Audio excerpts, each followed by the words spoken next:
Прямой эфир. Қағаздарымды реттеп алайын.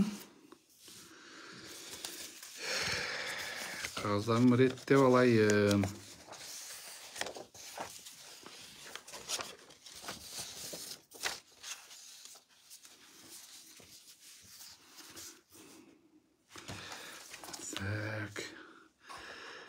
Жақсы уақытта oldu екен. Эфирмен бөлісіп қойыңыздар. Сұраныч.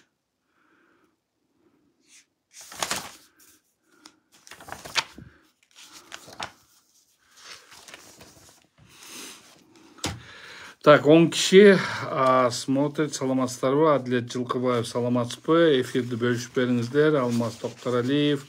Эфирді бөлісіп беріңіздер. Сұраныч сілерден барыңардан.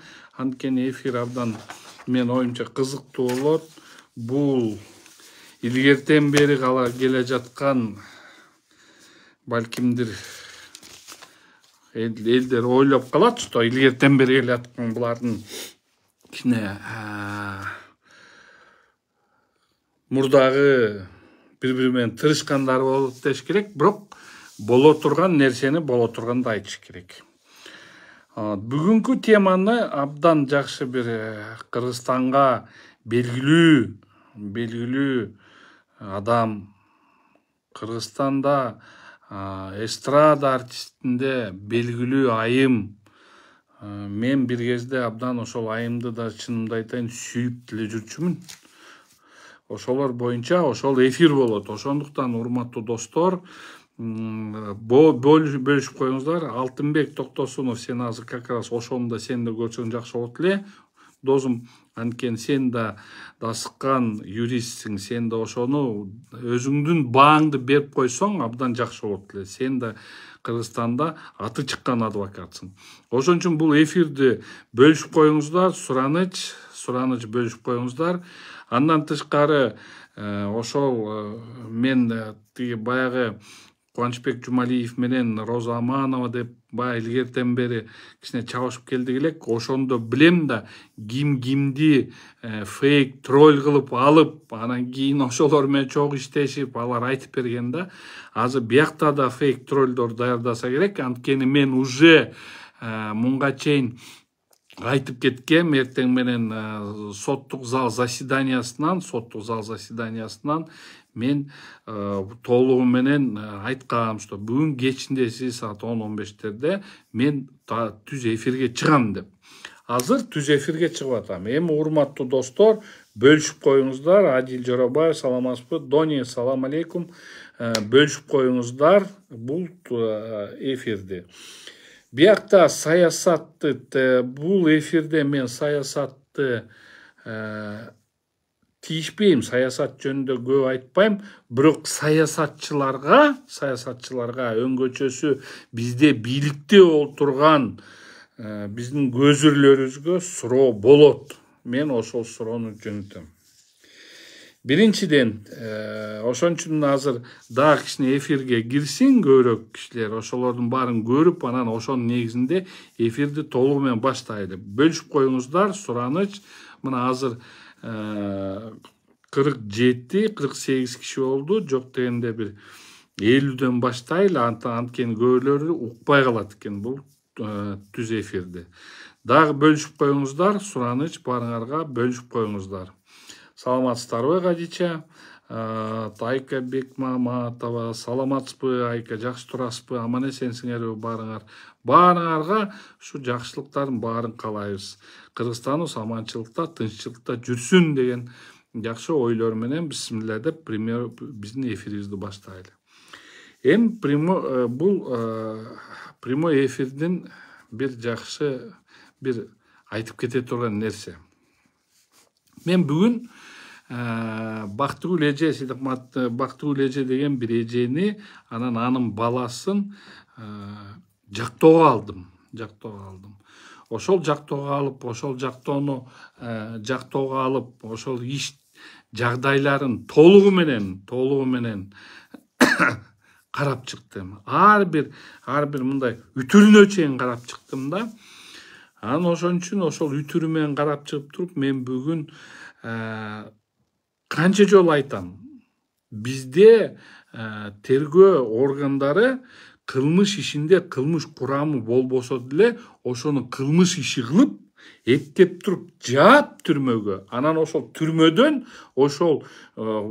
ошонусуна кыянаттан пайдаланып туруп ошол жактан акчаны эптеп бирөөгө чыгарып бериш деген ошондой бир практика кетти да. Мына Октябрьский ровдуда ошондой практика болуп, мына ызы чуусу менен болду.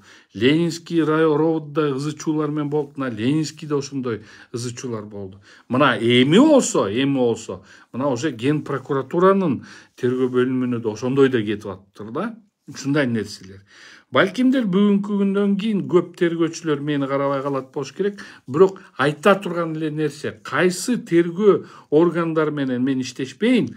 Анткени аякта көп менин окуучуларым бар, менин студенттерим бар, баары менен сүйлөшсөм, булар баары эле айтып атат. Бүт тергөө органдары бул деген мындайча айтканда заказной, просто заказга эле олтуруп калды. Бул заказ деген, мурда верховенство права деп коет орустарда. Верховенство права деген жоголду. Например, просто жөн эле пример. Бактыгүл эже өзү ыр жазган,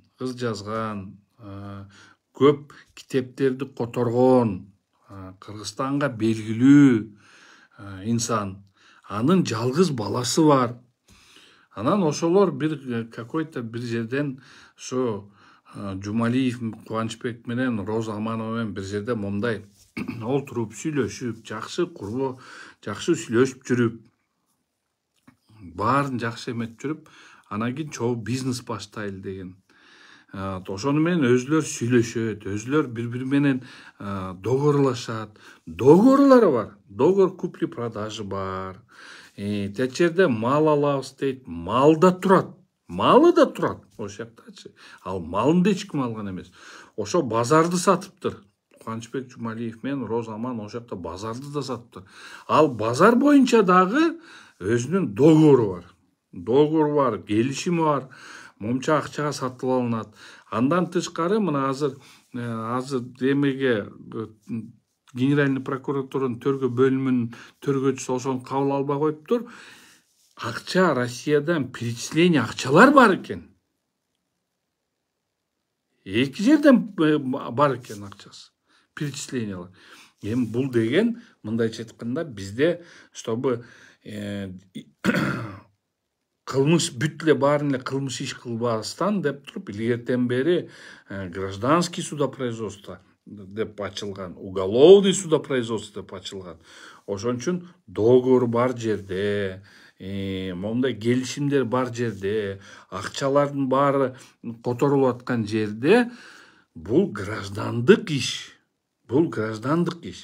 Бул кылмыш курамы жок аякта. Кылмыш курамы жок нерсени прокуратура козгоп, мошенничество деп эптеп туруп, мына милициялар болобу, прокуратура ошентип барып туруп камап атат да. Камап атат.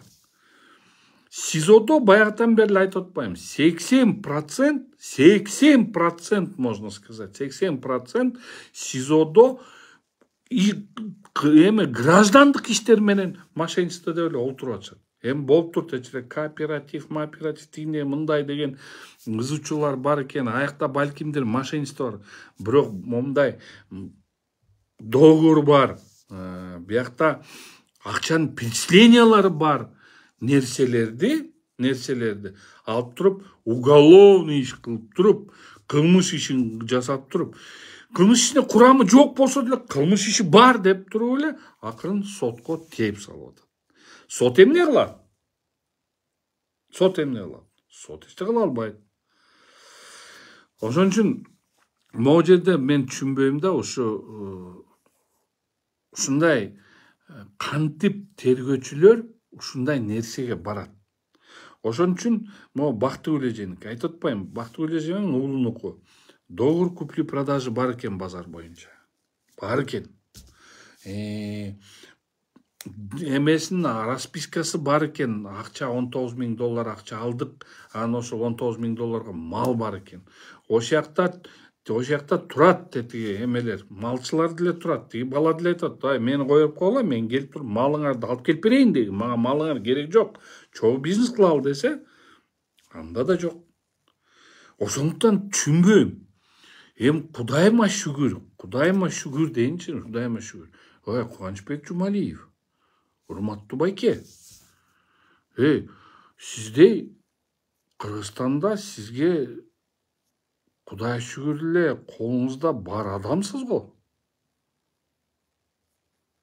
Силер мен илгертен бери тээ жерде Ош Бишкек жолу боюнча эмне деген документтерди алып чыккам. Ал акт приемкада сиз бар болчусуздар. Аякта деген эмне деген эмелер болгон. Мен сизди күнөөлөбөйм. Азыр кайра чуркап барасыңар тияка ГСУга камаагыла деп. Силер колуңардагы акчаңарга, күчүңөргө, ош жерде олтурган мындай тааныштыгыңарга таянып алып эле элдин баарын коркутуп эле үркүтүп эле. Ошондо мени да коркутуп үркүтөм дегенсиңер ошондо. Урматтуу Кубанычбек Жумалиев. Мен сизден коркпойм, урматтуу Кубанычбек Жумалиев. Секет байкеси. Сизден сиз корко турган адам эмессиз. Роза Аманова, сиз деген Кыргызстанга белгилүү комузчу, канча сыйлыктын, мындайча айтканда, канча сыйлыктын эмеси болгонсуз, лауреаты болгонсуз.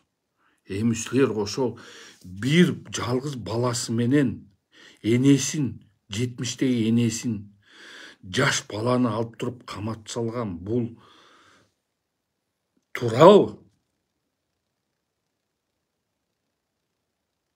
Туурабы ошол айтсаңыз? Туура эмес да. Кудай шүгүр, мына договорларыңар бар экен, акча перечислениялар бар экен, граждандык иште каматпай эле, исковый заявление берип, исковый заявление менен кайрылып, госпочтадан мамлекетке төлөп, анан ошону менен право собственности признавать этсеңер болот эле го. Глейген армия, юристтерди кармап турасыңар. Мына могу жерде уже фейк троллдорду жиберип атасыңар. Алардын баарын эметип атасыңар. Ой, алардын акчасы мындан көп болуп кетет. Ошол эле адвокаттардын акчасы эмелерден көбүрөөк болуп кетет. Андан көрө мамлекетке пайда алып келбейт белеңер. Ошол госпочтадан төлөп, мына бир кезде мынтип алдап кеттиле деп граждандык ишти катары. Анан камап эле. Камаганда эмне? Госпочтадан минус кетип атасыңар. Госпочтана төлөбөйсүңөр. Госпочтана мага кетпейт, элге кетпейт, бюджетке кетет турган госпочтана. Эмеден эметесиңер. Ошол жактан барып коркутуп үркүтсөк эле, барып акчаны бере коет же сделканы бере коет. Мен уктум силердин переговорларыңарды. СИЗОнун начальнигине барып туруп доверенность жазсын, переоформить этсин дейт. Тогда алар айтып атат, переговорлордо болуп атыптыр. Хорошо, чыгаргыла, барып переоформить этели десе, анда да монтуп алып турасыңар. Мен баягы жана деле айтып кеткем, дагы эле айтам. Кудай шүгүр, адам биз пендебиз. Пенде деле мындайча айтканда өлгөндө жакшы көргөн носкисинди алып кетпейт. Ашып баратса 5 метр кепиндик. Ошону менен эле кетет. Ошон үчүн элдин өзүңөр менен чогуу мындай подружка болуп жүргөн немелерди каматыштын эмне кажети бар эле?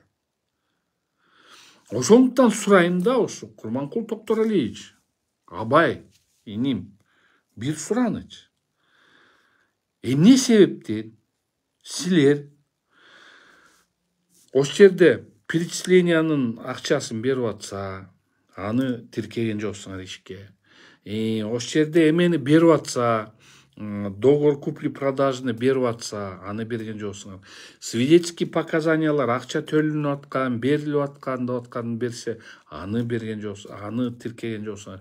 Эмне себептен ошол койчуларды допрос кылган жоксуңар? Бул мал кимдики, бул мал деген Жумалиевдики деп айтканга, алардыкын эмне эметпей эле барып коркутуп, үркүтүп эле каматып салдыңар. Курманкул Токторалиевич, абай, мен понимаю, Балкимдир Роза Аманова бир какой-то концерттериңерде балким ырдап берер. Аны да түшүнөм. Урматтуу Курманкул Токтарлиевич, балкимдир сиз ушул кишини сыйлайсыз. Бир кезде бул Кубанычбек Жумалиев Кыргызстанда менен кишилери болгон. Балким ошон үчүн силер ошентип атасыңар. Балкимдир ошентип айтып атасыңар. Мына Бермет Салиев айтып атат, канат этият бол, сени да аспектте кылып койбосун бул парочка. Бул парочка уже мени ошентип көргөн. Каматабыз деп эле ызы чуун салып. Эртең эле барат. Эртең анын адвокаты чуркап барат. Ишти козгогула, камагыла Хасановду деп. Эми камагандын нерсеси бар, анын чыккандын да нерсеси бар.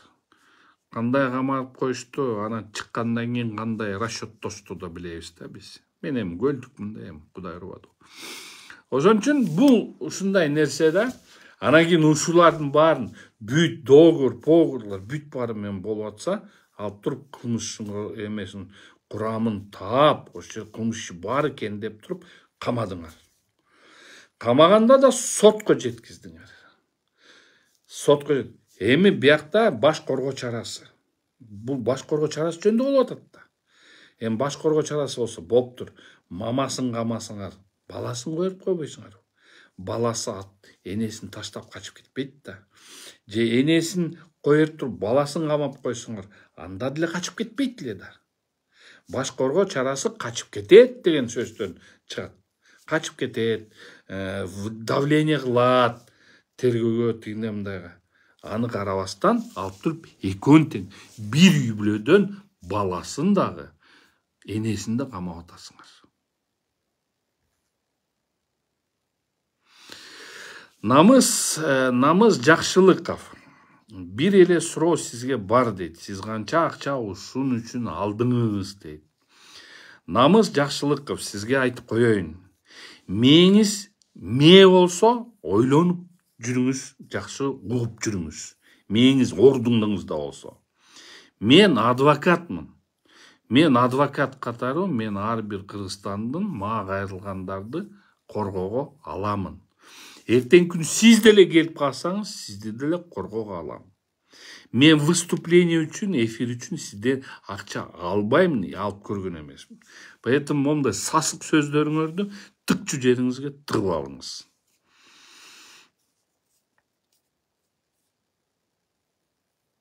Мына могу жерден азыр көрүнүп эле турат, бияктан уже полностью кетип атат,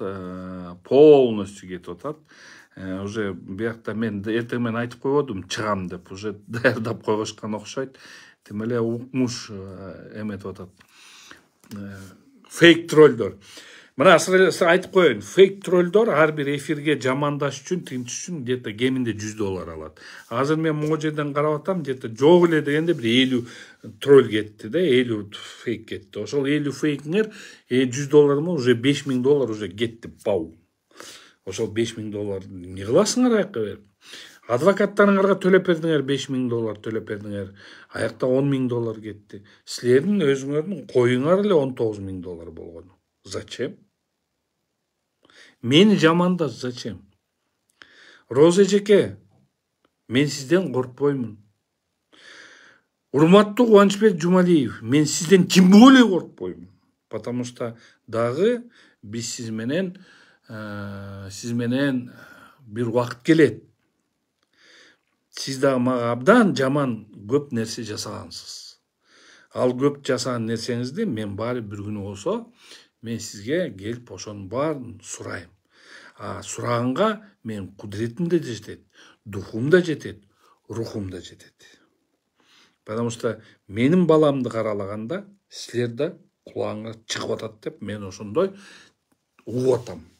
Бирок буюрса аны деле чечишебиз, көрөбүз. Урматтуу достор, ошо азыр темадан кичине эметип кеттим. Могу жерге бир делберектер чыгып алыптыр, акчага сатылгандар. Ошон үчүн бул иште мен дагы бир жолу айтып кетейин да. Курманкул Токтарлиевич, көзөмөлдү тергөөгө сиз кыласыз. Өңгөчөсү Абай иним, өзүм 700'lük инимсиң. Сени абдан эле сыйлап, абдан эле жакшы көрчү элем. Бирок сен дагы мындай аба иним кичине таарынтып атасың. Мындай чота туура эмес сөздөрдү угуп атам. Бирок андагы экөөбүз Кудайым буйрса бир маалы келгенде экөөбүз отуруп сүйлөшөбүз, чай ичип алып сүйлөшөбүз. Бирок ошон үчүн силерге суроо, Курманкул Токторалиевич. Урматтуу Курманкул Токторалиевич, мен сизди абдан сыйлайм, билесиз. Бүгүнкү күнгө чейин сыйлайм. Сиздин принципиалдыгыңызду, Курманкул Токторалиевич, мен абдан жакшы билем. Сиз келгенден бери прокуратурага прокуратура кичине башын көтөрүп калды. Анысы факт. Аны айтып эле коеюн. Жаман көргөндөр жаман көрө берсин. Бирок абай иним бул ишти контролду өзүң карады дейт. Чынбы калппы билбейм. Ал үчүн жооп бере албайм. Бирок кылмыш ишинде кылмыш курамы жок нерсени эмне себептен Бактыгүл эже менен баласын камап салдыңар? Граждандык ишти эмне себептен уголовный кылып туруп ошол жалгыз баласынын энесин экөөнтең камап салдыңар. Ал баласынын 3 баласы бар, кичинекей. 3-тө, 5-те, 7-те. Ал бала жалгыз бала, единственный кормилица. Ошону кантип камадыңар? Кантип ошонго дитиңер барды? Бизде Кыргызстанда эмне камоо менен эле иш бүтүп калабы? Мына 22 эмени кармадыңар, камоо менен иш бүттүбү? Бүткөн жок. Оозун жаптыңарбы? Жабылган жок. Бөлөктөр чыгып баштады. Зачем? Могу жерде Бактыгүл эжени камадыңар, кимди баласын камадыңар? Зачем? Смысл? Мына мен деген азыр могу жерде жаздым, силерге мынтип эле көрсөтүп кетейин. Мен генеральный прокурорго да кайрылдым. Камчыбек Кыдыршаевичке да кайрылдым. Азыр Садыр Нуркожоевичке да кайрылам. Ошолордун баарын айтам. Эмне себептен силер ушундай граждандык ишти уголовный иштеп туруп, баласы менен энесин камап салдыңар? Бул силерге суроо. Дальше суроо. Урматтуу Замир Курамаевич, урматтуу менин шефим бывший. Сот тандоо кеңешинде Замир Курамаевич экөөбүз чогултурдук элек. Сиздин принципиалдыгыңызды мен билемин, Замир Курамаевич. Сизди Роза Исааковна келе дегенде мы бербейбиз деп чыккансыңар, силердин өзүңүн принцибиңер бар. А эмне себептен бул сапар бул жерден принцибиңерди көрсөтө алган жоксуңар, урматтуу Замир Курамаевич? Эмчүн силердин институт следственный судьи, сиз жогорку соттун төрагасысыз. Сот системасы сиздин көзүңүздү карап турат. А эмчүн следственный судьяңар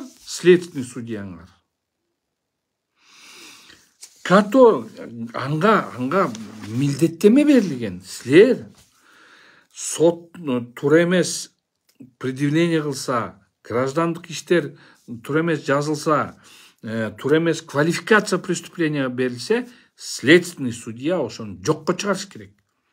Силер деген ошол институт следственного судьяны чыгаргансыңар. А эмчүн институт следственного судьи ошол документтерди, ошол далилдердин баарын көрүп туруп, алып туруп камак чыгарып салып атат? Мен постоянно айтып атпаймынбы? Бүгүнкү күнү Замир Курамаевич, мына тармаңыз, билесиз мени, мен бетке айтам, бетке айтам. Замир Курамаевич, мен кыямды билип туруп, силер билесиңер. Мен бетке айткандан кийин кайтпайм. Айтып атам. Эмне себептен сот системасы бүгүнкү күнү тергөөнүн нотариусу болду. Эмчүн силер бүгүн сот системаны бийликтин бир бутагын Нотариус кылып салдыңар. Жооп бериңиздерчи ошол эмеге. Кантип бул Бактыгүл эже менен ошол баланын ишинде курган иш ошо преступление состав жок. Иш курамында вообще бир да кылмыш иши жок. Нерсени граждандык ишти алып туруп каматып салды. Эмне себептен? Замир Курамаевич, сиз жооп бербейсиз, мен билем. Сиз жооп бербейсиз. Көп сүйлөп атат деп коет. Верховныйга азыр барсам, даже Верховныйга киргизбейт экенсиңер го мени. Хасанов келтат деп. Замир Курамаевич, мен деген сот системада чоңойгом. Мен сот системада секретардан баштагам, надо будет. И сот система кайсы жылдары сынганын мен силерге айтып берем. Кайсы бул президент менен келбесин, кайсы бийликти алмаштырбасын, ар бир келген президент менен сот системасы өлгөн болуп атат. Күндөн күнгө өлгөн болуп атат. Унутуп калдыңызбы, Замир Курамаевич? Унутуп калдыңызбы? Өзүңүз Садыр Нуркожоевичти жактоодо алып жүргөндө темеде эметкенде акыйкатты кандай сүйлөдүңүз эле? Ушундай иштерди карап туруп, мен менен соттун астында туруп алып туруп, ай беспредел деп сиз айттыңыз беле же айткан эмес билеңиз? Мойнуңузга аласызбы ошону? Аласыз, потому что мен экөөбүз сүйлөшкөнбүз. Сиз ошондо, Замир Курамаевич, мага жакшы айткансыз. Сот системаны оңдош керек. Биз экөөбүз отуруп, 1 район соттунун жанында отуруп сүйлөшкөнбүз. Сиз келгенде мен сүйүнгөм. Сот системасын сиз оңдойсуз деп. Садыр Нуркожоевич президент болуп келип туруп, Совет судийде, силердин съездиңерде ошондо айтып атканда, милиция болобу, прокуратура болобу, ГКМБ болобу, ошолордун баары туура эмес иштерди жасаса, мага түз кайрылгыла. Бүгүнкү күнү соттун ток акыйкат болуш керек деп айткан сөзүн, президенттин сөзүн ким эки кылды? Ким эки кылып атат, Замир Курамаевич? Президент өзү кылып атабы?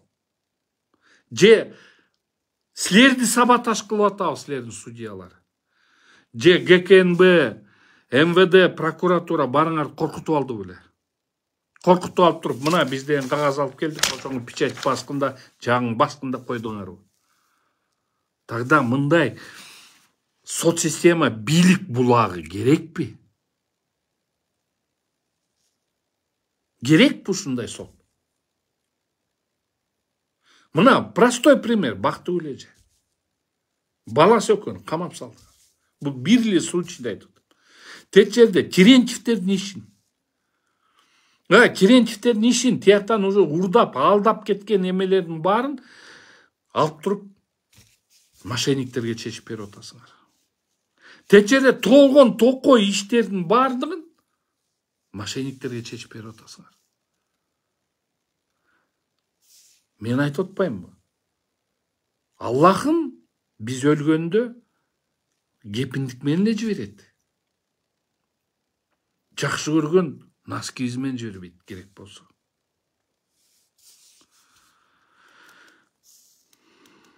Ушуну кандай түшүнсө болот? Мына Замир Курамаевич, эмне үчүн силердин следственный судьяларыңар карабайт.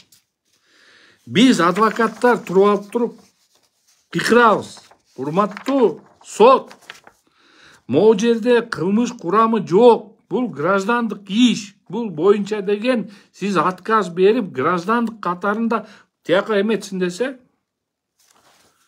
силердин эмне кылып атат? Тергөөчүлөрүңөр.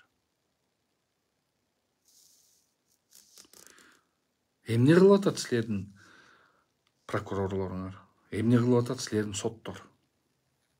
Алар просто алып жабып атат.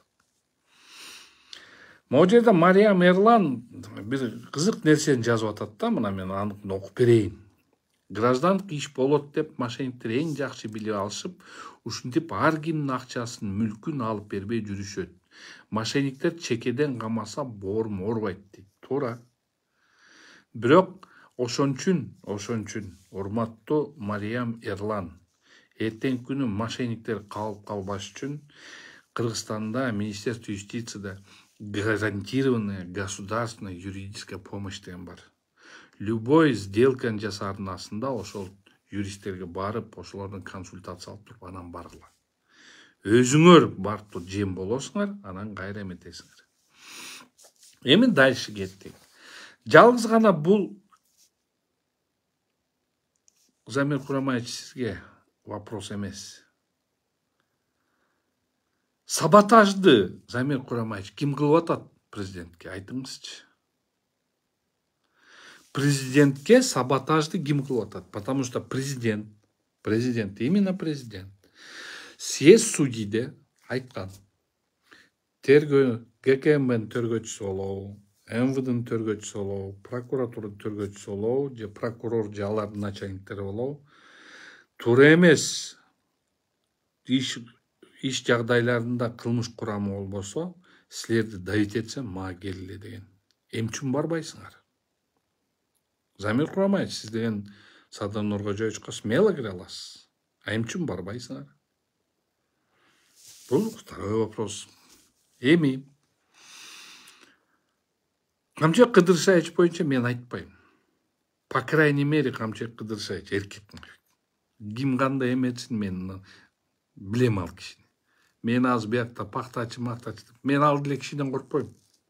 Айтып элебайм. Бирок Камчек Кыдыршаевич бар, ал эркек да. Айтты жасайт. Эже болсо жасайт. Бияктан бирок ГКМБнын төргөчүсү дагы аман болсун. Алар деле ошондой. Эч бир айырма жок. А эми болсо эң чоң суроо биздин ажообузга. Урматтуу ажо, мен сизди как ажо катару, как президент катару боорморuyт силерге.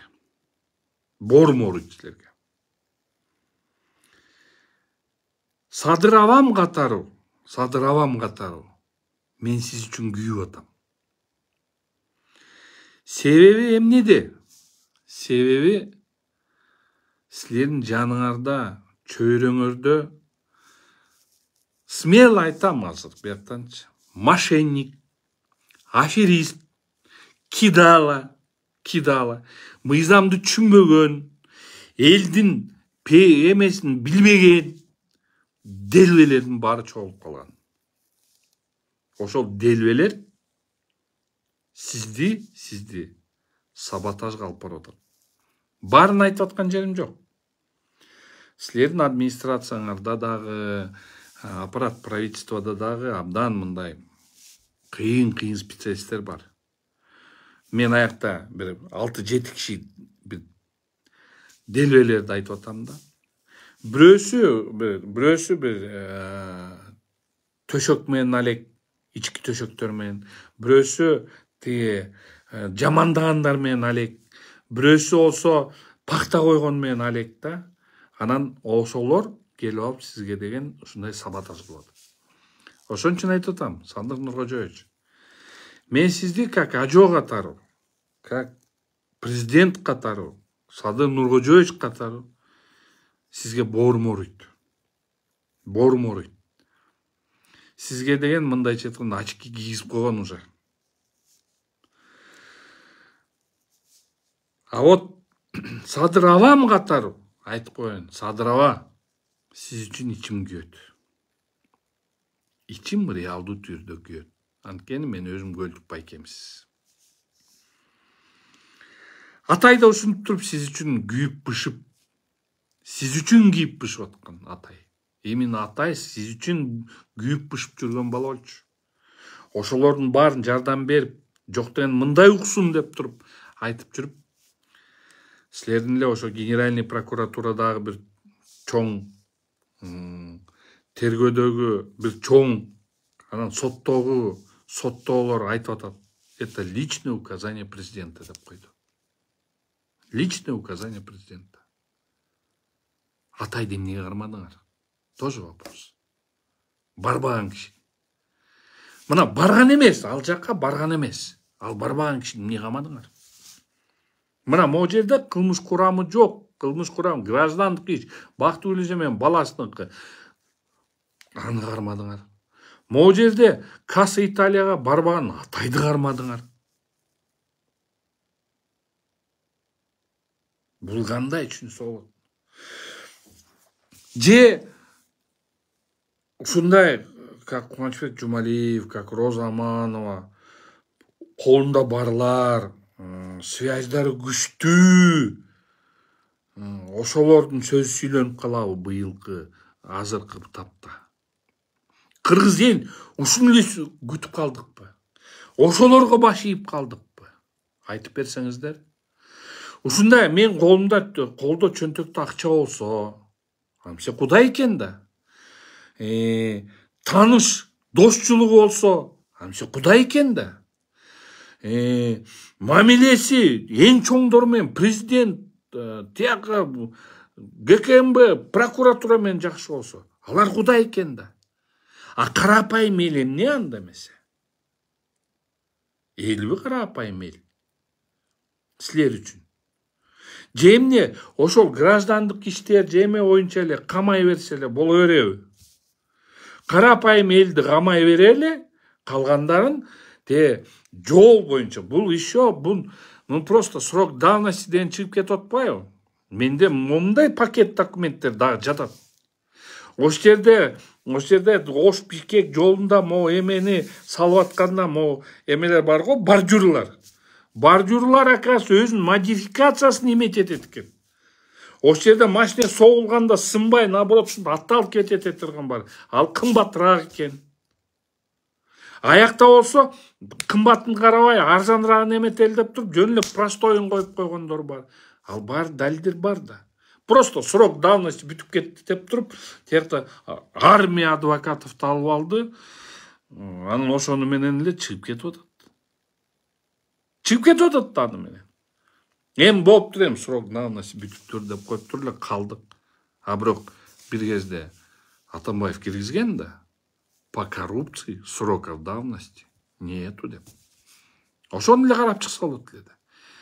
Анан кийин моуну айтабыз. Тетиги камалды, анан цемзаводду берди, тигине мындай. Ой, мен цемзаводду эле көрдүм. Одно название цемзавод. Андан тышкары. Кудай тоба, тет жерде 2,5 миң студентиңер окуп атат деги. 2,5 миң пакистанециңер, общежитиясында берет экенсиңер, баарын берет экенсиңер, килеген мединституттуңар бар экен. Эми аяктан деле Кудайыма шүгүр тыйынчөт. Эми мындай жакын жоро жолдош болуп, акырын эле сүйлөшүп эле граждандык катары берип койсо деле болот эле го. Ошол акча үчүн тим эле камап ийдиңер. Ой, малы турат, малыңар турат. $19 000 алыптыр малга. Мал турат. Базар боюнча договор купли-продажы бар экен. Просто ортодо эсептешип ала эле экенсиңер. Чыгаргыла, эсептешип алгыла. Какие проблемы? Жок, ошону өзүңөр үстөмдүк кылып, мен Кубанычбек Жумалиев, мен Роза Аманова, мен любойн деп барсаңар керек. Мынтип айтып. Генеральный көрүп, ой, ушинтип алдап кетти деп аяка барасыңар. Садыр Нуркожоевго чейин, мен ушун боюнча силер Садыр Нуркожоевго чейин жеткенсиңер. Ошол кичинекей, ошол аял менен кичинекей бала боюнча силер Садыр Нуркожоевго чейин жеткенсиңер деп айтып атат. Мен кайрылдым вопростор менен. Эми көрөлү. Кандай болот?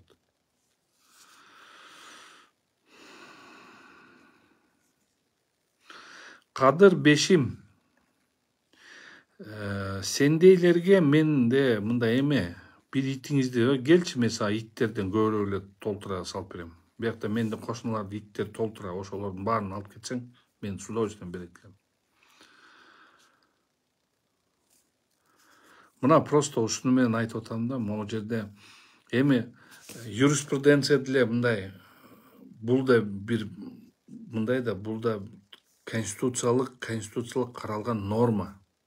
Ошол конституциялык каралган нормада граждандык иштер менен каралыш керек. Кылмыш иштер менен каралыш керек.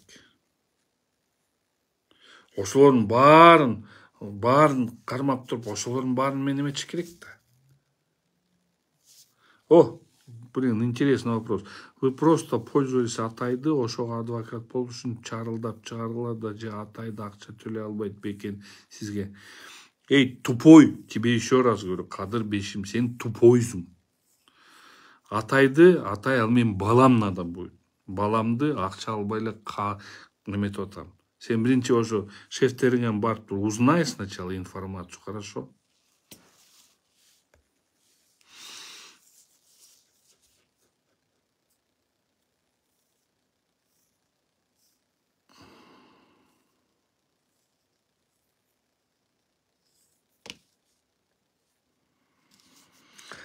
Вот ошондой, достор. Жана мен эфирге чыккам, бактылуу эле же тиякта чыркырап эле олтурат. Балдарым кандай болду, неберелерим кандай болду деп, неберелерим кандай болот. Султан, ты, скорее всего, прав. Кадыр Бешим, походу, сам Джумалиев. Знаешь, эта чита, я с этой читой связывался. Эта чита, знаешь, она такая интересная чита. Как будто все деньги на тот свет заберут. Смешно. За все в этой жизни кошунаныкын эмес, өзүңүздүкүн бериңиз. Вот өзүнүкүн берген жалко экен. Ой, мен итим болсо, мен ит кармабайм, мен анткени ит эмесмин десендей. Итим болсо кел алып кетчи, итим бермек туруп, мышыгыма чейин берип салайын. Кел, ал эртең кел берейин, ушу мышыгымды берейин даже.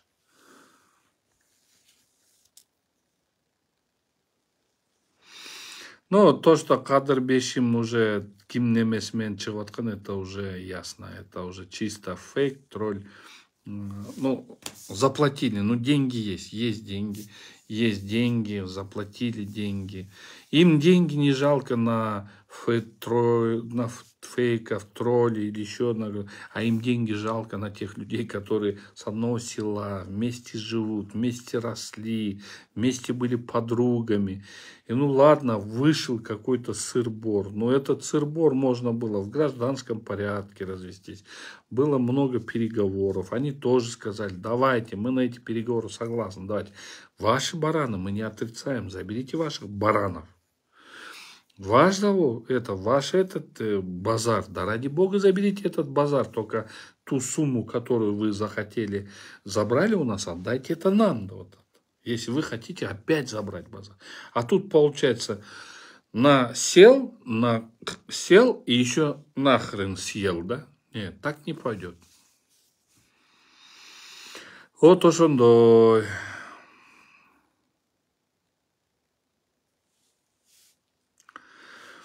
Мырзагүл Акимова, Канат, сен өзүңдү билип алгының дейт. Мен өзүмдү жакшы эле билип алам.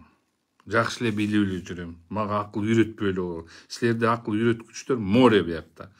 Баласы да апасы чыныгы мошенник экенин билбейт окшойсуң. Мен алардын мошенник эместигин айтып аткан жерим жок. Мошенник же мошенник эместигин бунун деген сот далилдеп сот чечет. Мен айтып атам, граждандык иштерди уголовный иш менен эметип алып туруп, коркутуу, үркүтүү менен акчаны алып атат деп атканды. Кичине дөдрөй сүйлөйсүңөр. Мээңер барбы кичине? Ойлонуп туруп сүйлөгүлө да. Тет жерде силерге айтып атса эле ошону сүйлөп атасыңар. Ойлонгула да. Мен деген айтып аткан жерим жок. Мошенник же мошенник эмес. Мен да айта албайм. Аны ким төргөчү да айта албайт. Аны только сот гана айтат. Мошенникпи же мошенник эмеспи деп туруп. Анын приговору барбы мошенник экен деп туруп. Аны жөн эле дөдрөй бересиңер. Мошенникпи же мошенник эмес. Мен бир нерсени айтып атам. Граждандык иштер граждандык иретинде каралыш керек. Уголовный иштер уголовный иш боюнча каралыш керек. Анан кийин күчкө салып, акчанын күчү менен, связьдардын күчү менен алып туруп эле каматып, анан ошону менен келе деп туруп эметкен. Туурабы ошол? Эртең күнү өзүңүздүн башыңызга ошондой түшүп калышы мүмкүн. Кудайды, ошо силер ошо Кудай сакта деп жүргүлө ошондон.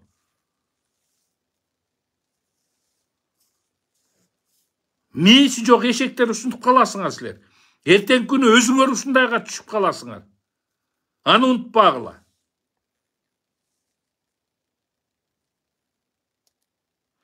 Уран Кадыров, какыркы 10 жылда кайсы күчтүү ишти сотто уткансыз, күчтүү адвокат катары.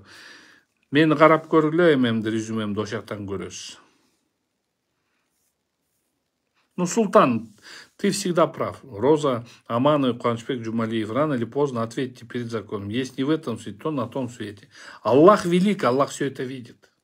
Они ответят. Просто меня бесит то, что вот, ладно, ну задержали бы мать.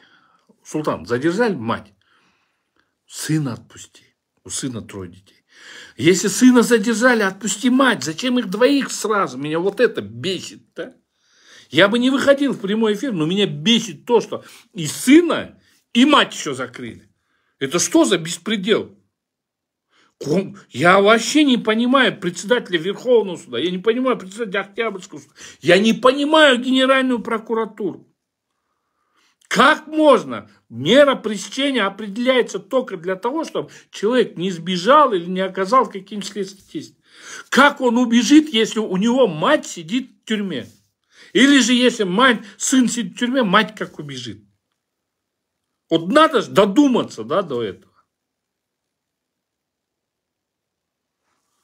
Это же надо додуматься до этого. Это просто использование связей, денег, только для запугивания. Вот и все.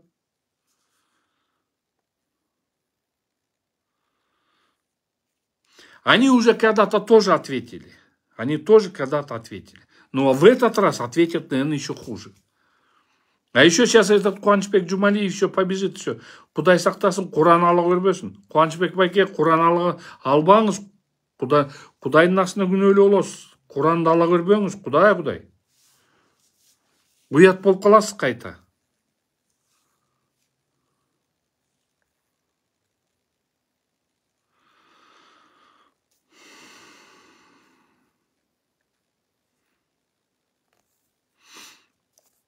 Мен иштин жагдайларын толугу менен айтып аткан жокмун. Иштин жагдайларын мошенникпи же мошенник эмеспи, мунун чекитин только сот коет. Мен баш коргоо чарасын айтып атам. Эки баласы менен энесин кантип камадыңар? Уят деген барбы деп атам. А соттун териштирүүсүндө билинет. А биякта энесин да камап атат, баласын да камап атат. Энесinin жолдошу жок экен. Баласынын 3 баласы бар экен.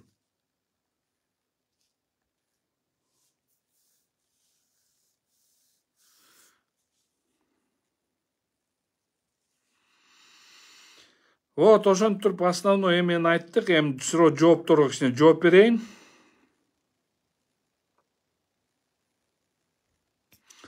Марал Эркинбекова, Орусияда мигранттарды жесир аялдары сыздатып кеткен адамды кантип коргоп жатасыз? Марал Эркинбекова, мен телефонумду жакшы жазып алыңыз. Эртең күнү сизге да ушундай башыңызга түшүп калса, мага келиңиз, мен сизди да коргойм. Хорошо? Bizde konstitutsiyada жазылуу ар бир Кыргызстан жараны юридический помощька татыктуу. Биз беришибиз керек жардам. А мен коргоп атам, коргойм, силердин ишиңер болбосун. Хорошо? Ошон үчүн бир жерден алдаганды үйрөнбөйсүңөр. Орусиядан мен, например, 6 киши менен сүйлөштүм. Орусиядан, силер айтып аткан Орусиядан 6 киши менен сүйлөштүм. 6 киши ошол акчаны деген Котор Роза Аманова которулуптур. Эмне деп атасыңар силер? Мырзагүл Акимова, мен уят боломбу, уят болбойм, силерге эмне канча башыңар ооруйт? Силер фейктеңерсиңер.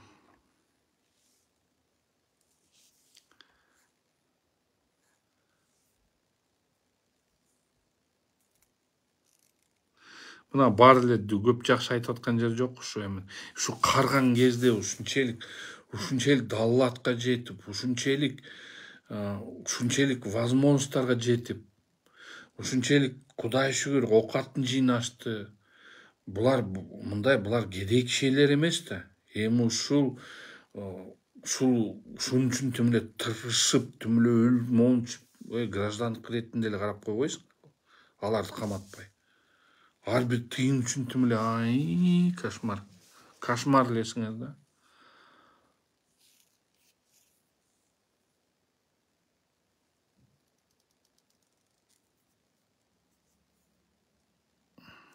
Канаат аларга айтканча соттун утканын чыксын, көчөгө сени менен бассын, эркекмин деген бирге баса алабы сени менен. Эмне деп дөдөргөнүңөрдү түшүнбөй калдым мен. Кудай шүгүр менен басып жүргөндөр көп эле. Просто биякта могу эфирдин основной эмеси бул мыйзамсыз переквалификация кылмыш ишин козгоо. Бул деген граждандык ишти уголовный иш кылып туруп жасаганы, бул бир. Анан кийин акчанын күчү менен, тааныштык күчү менен тиг буларга баары менен кабинеттерине чейин барганы менен каматтырган, бул өтө чоң күнөө. Мен билем, эртеңки күнү Кубанычбек Жумалиев биринчи чуркайт мага. Айтып коеюн, Кубанычбек Жумалиев, чуркаңыз, барыңыз, жазыңыз. Колдон келсе каматыңыз.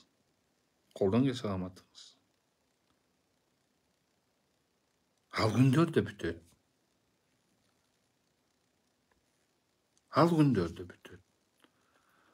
Ал күндөр дагы мен жакшы көрөм сураганды.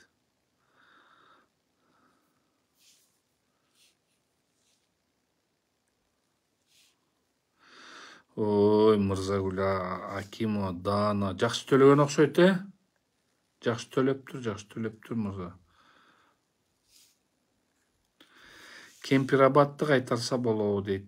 Ачык айткан, Кемпирабадды уже которо албайбыз. Бүттү. Президент кол койгон жок билбейм, бирок ратификациядан өттү.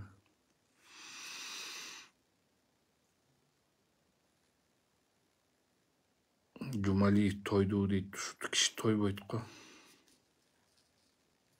Но я эмоциям не поддаюсь, просто некоторые, я понимаю, Тамара, я эмоциям не поддаюсь, просто иногда бесит вот такие вещи, когда тупые вопросы. И хотя бы научили бы этих фейков троллей говорить. Это всякую чушь несут и все.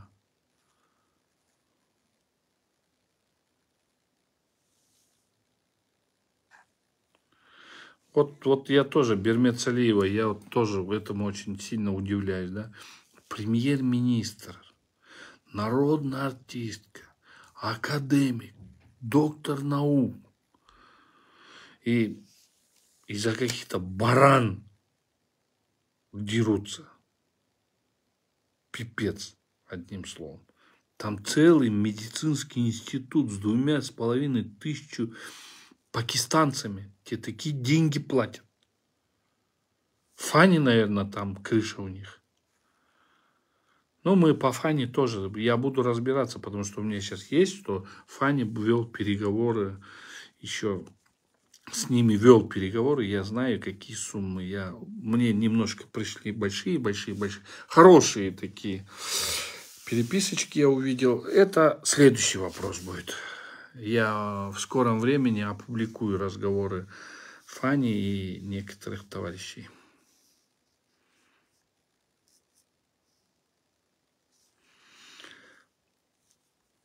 Кудайым буйрса, Чынаргүл. Мырзагүл Акимова, ким айтты акча берди деп, уят жалган айтып жала жапканың үчүн жооп бересиң. Ой, милости просим, жоопту тарткыла. Акча бербесе эмне эле мынчалык эле өлүп тарылып атасыңар. Давайте жооп берейин. Кел эле жооп берейин.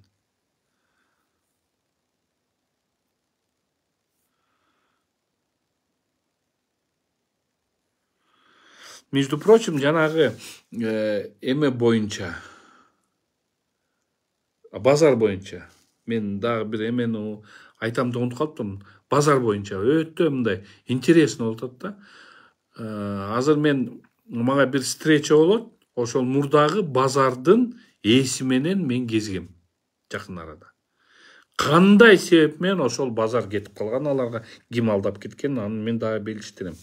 Андан тышкары эсиңерде болсо, Кочкор Атада дагы бир базар болчу, ошол базар боюнча бир аксакал мага келген, ошолордон да кандай базар кеткенин аны дагы териштиребиз. Ал кезде Кубанычбек Жумалиев абдан эле бир топ эле чоң киши болчу. Эми аны териштирем.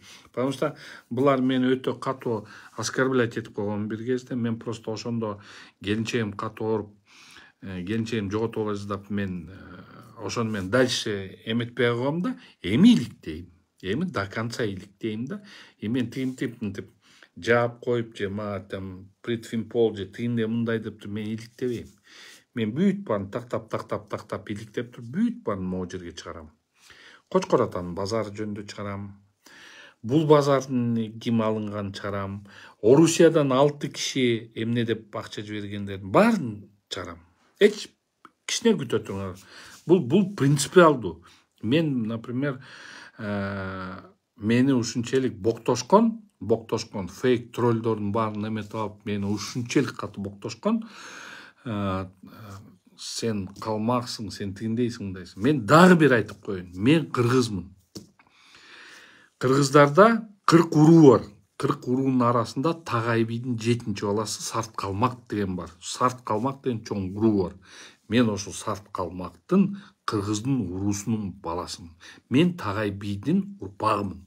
Так что силердин могу айткан сөздөрүңөр калмак, не калмак дегениңер үчүн силер үчүн жооп бересиңер. Убактым болгон эмес. Просто убакыт болгон эмес, азыр случай болуп калды.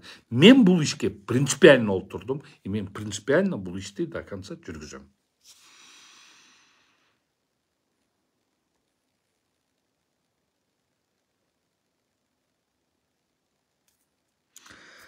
Токтокон Эсенова эже, сиз чындыкты жазып бул адвокаттын көзүнө сайып көрсөтүп коюңузчу дейт. Мага деген сайып көрсөтүштүн кажети жок. Сизге деген Кадыр Бешимов, сиз деген дагы эле мээңиз менен ойлонбой эле бир жериңиз менен ойлонуп атасызбы, түшүнбөйм да. Сизге деген дагы бир жолу айтып атам. Биякта кылмыш иши курамы жөнүндө айтылып аткан жерим жок. Аны деген мошенникпи же мошенник эмеспи, аны деген сот чечим коет. Мен баш коргоо чарасы жөнүндө айтып атам. Баш коргоо чарасын. Баласындагы аялын энесин да кармаган, бул туура эмес деп. Баш коргоо чарасын өзүнүн мындай, өзүнүн определенный убакыттары бар. Могу жерде караса болот, могу жерде караса болбойт. Могу жерде качпайт же качат деп. Кайра эле тим эле өзүңөрдү актайсыңар да. Актабай эле коюңуз, көрүнүп эле турат силер ким экенсиңер. Алихан деген, Алихан деген, мен окуучумун ал. Ал мен окуучум. Мен анын руководителимин Алихандын. Алихан мен кол астында эме окуган. Дипломный руководитель керек болсо менмин Алихандын. Ошо баласынын, Бактыгүл эженин баласынын. Мен кол астында төргөчү болуп иштеген. Мен ал баланы жакшы билем.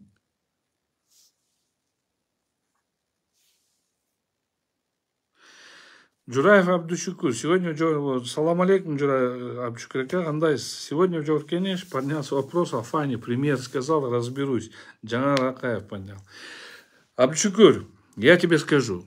По Фане разговор никогда не закончится. Потому что с Фани питаются все. Питаются все. Поэтому по Фане еще разговор будет. У меня есть пакет документов по Фане. Его в первую очередь будет крышевать наша власть.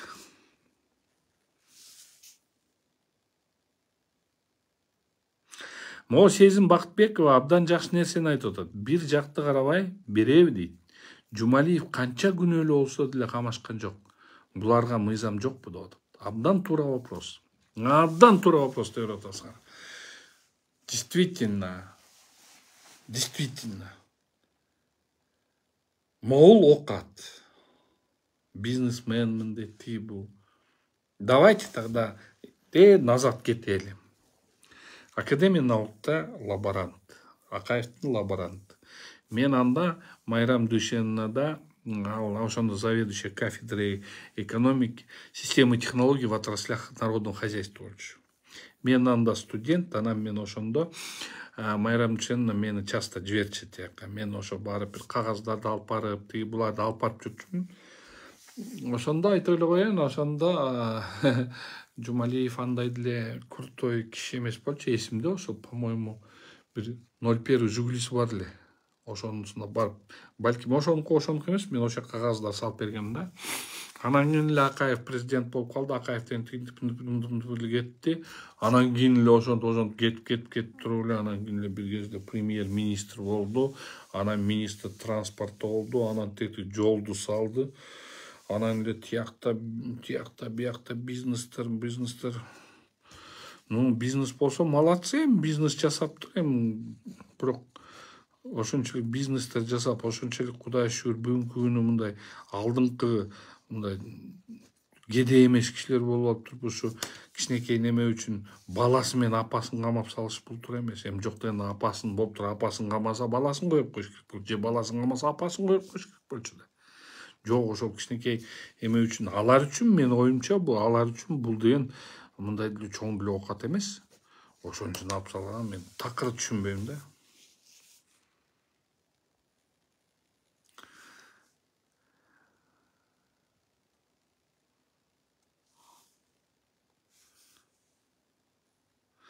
Ой, андайлар көп болгон Тынар.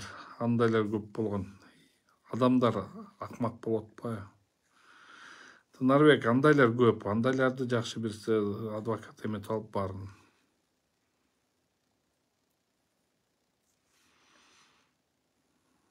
Эми бияктан уже Кыдырбечим уже ясно ким экен. Ясно кимдики экен. Бөрүбаев Мурзали Бөрүбаевна канаат сага сыймык айтып берет кубанч боюнча дейт. Кайсы сыймык? Жапыкеевпи? Билем. Жапыкеевдеги документтер менде деле бар. Ал документтер мага түшчү, мен сыймык экөөбүз олтуруп алып ошону карачубуз. Менде ал документтер толугу менен бар, полный папка бар.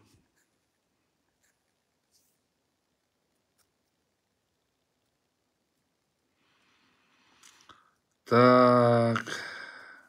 Султан Мельс очень правильно сказал. Нужно проверить имущество Джумалиева на предмет законности приватизации по рыночным ли ценам приобреталось.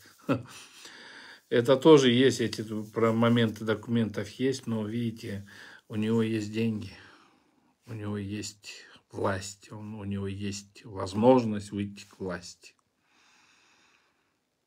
И поэтому, наверное, ничего не получается у власти. Хотя на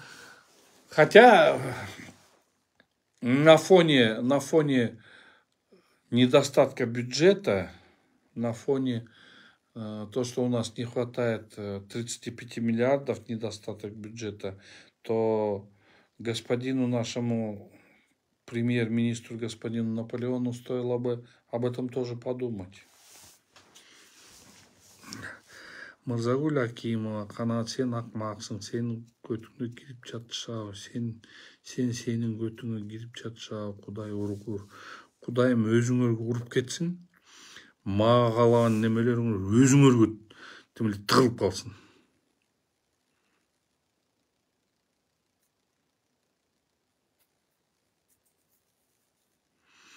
Сыймык Жапыкеев Жумалиев жеңе албай койду эле, жеңип эле койгон. Мырзагүл Акимова, эс алыңызчы, барып эс алыңызчы, чүкөңүздү тияк барып ойноңузчу.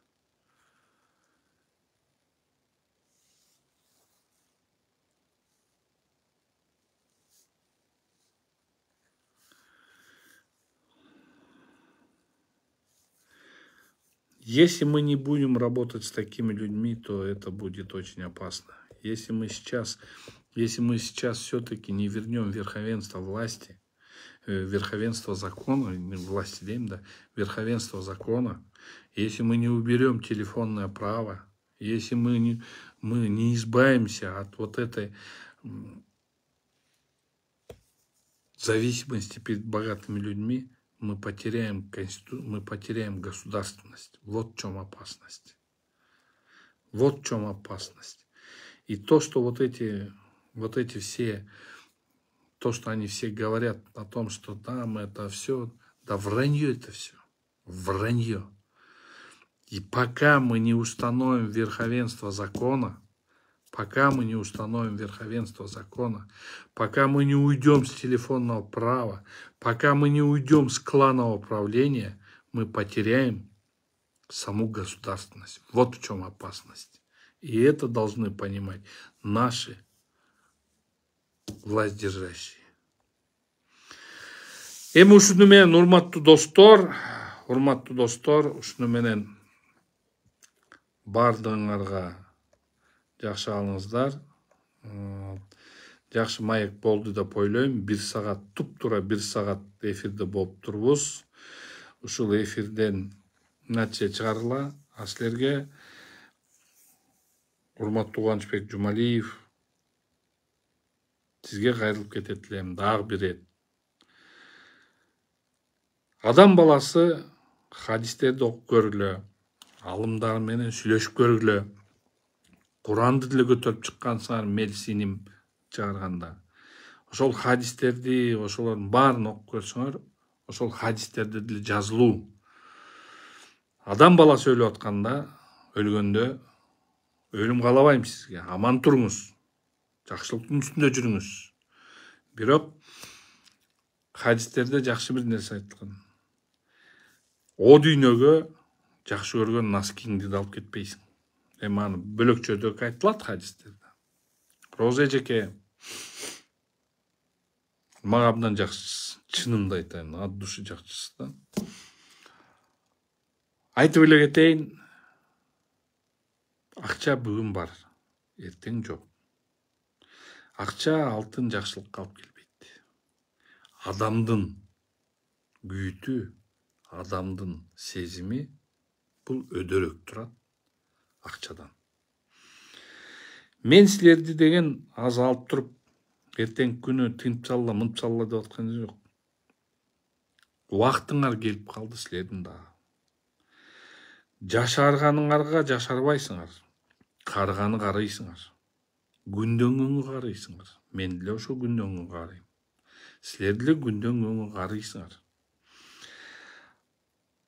Эртең күнү карганда, бата кылып атканда, батада акча үчүн кылбайт батаны.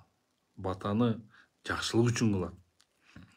Мен ойлойм, силерде адамкелчилик сапат калды болуш керек. Адамкелчилик сапатыңар болсо, жакшы ойлонуп, өзүңөр астыга салып, өзүңөр ошо жака чуркап барып, ошол энеси менен баласын чыгарып, олтуруп алып туруп, окат талашпай, сый талашкыла. Окат талашпай, сый талашкыла. Сый талашып туруп, бир жерден эле элисиңер. Ошол жактан бири-бириңерди сыйлагыла. Окат, акча бул келет, эртең кетет. Кудайга шүгүр деп туралы. Аллахтын ыраазычылыгы үчүн жүргүлө. Силерге кайрылып кете турган ушул. Силерге болсо бийликтегилерге айтып кетет элем. Силер момундай нерселерди силер бийлик үчүн, силер мамлекет үчүн жооп бересиңер. Мамлекетке бүгүнкү күнү эң орчундуу нерсе бул деген закондун мыйзамдын жоктугу.